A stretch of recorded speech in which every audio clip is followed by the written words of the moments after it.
They say that basketball is just a game, but for the students of Georgetown University, basketball is everything.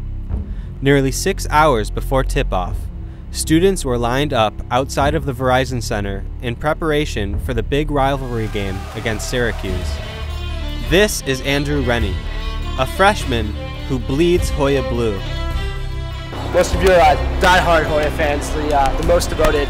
I like that we come out here a little early, maybe 11 or 12 hours before the game actually opens. Line up outside the Verizon Center here. Sometimes you get tense, it kind of sucks out in the cold, but I mean, it's worth the effort just to be in the front row. You know, I was like 20 feet from Barack Obama the other day during the Duke game.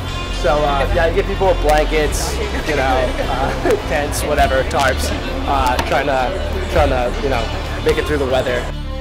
As the pre-game rituals took place, of course, there was a little bit of chatter.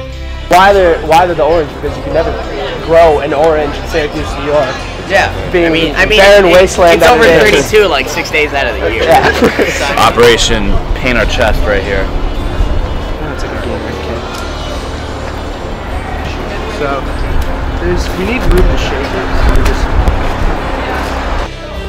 While Andrew and his crew finished mixing the paint, the first fans started storming into the Verizon Center, making a mad dash to grab front row seats for the game.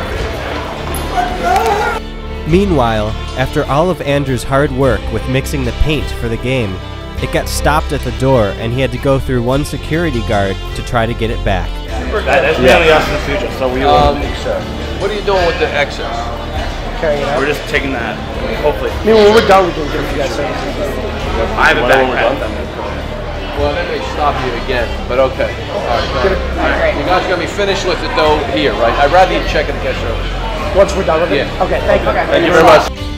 After a brief hiccup for Andrew and his crew, mission accomplished.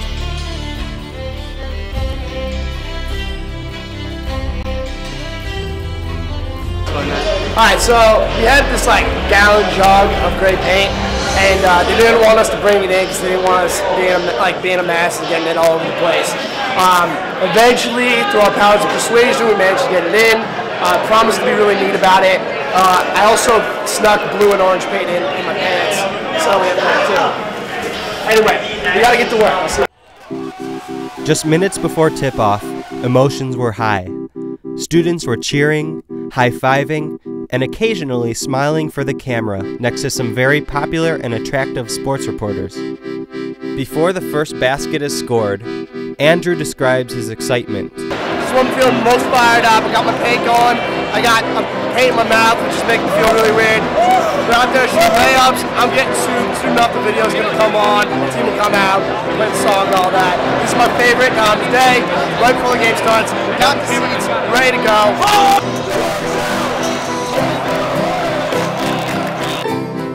As the game began, the roar of the student section began. And although Syracuse led for the entire first half, Georgetown stormed back, and once again, Andrew and his classmates fired up. Right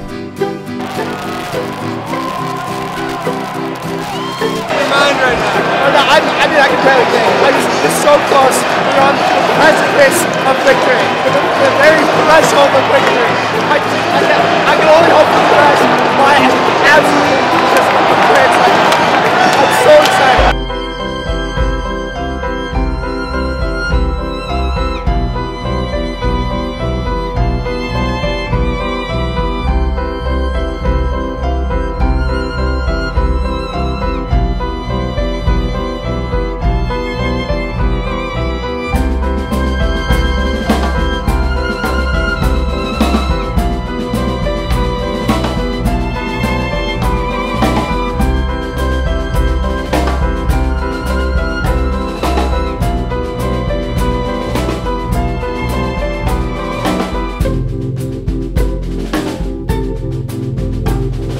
In the end, despite trailing by only 1 point, Georgetown fell short, losing the game.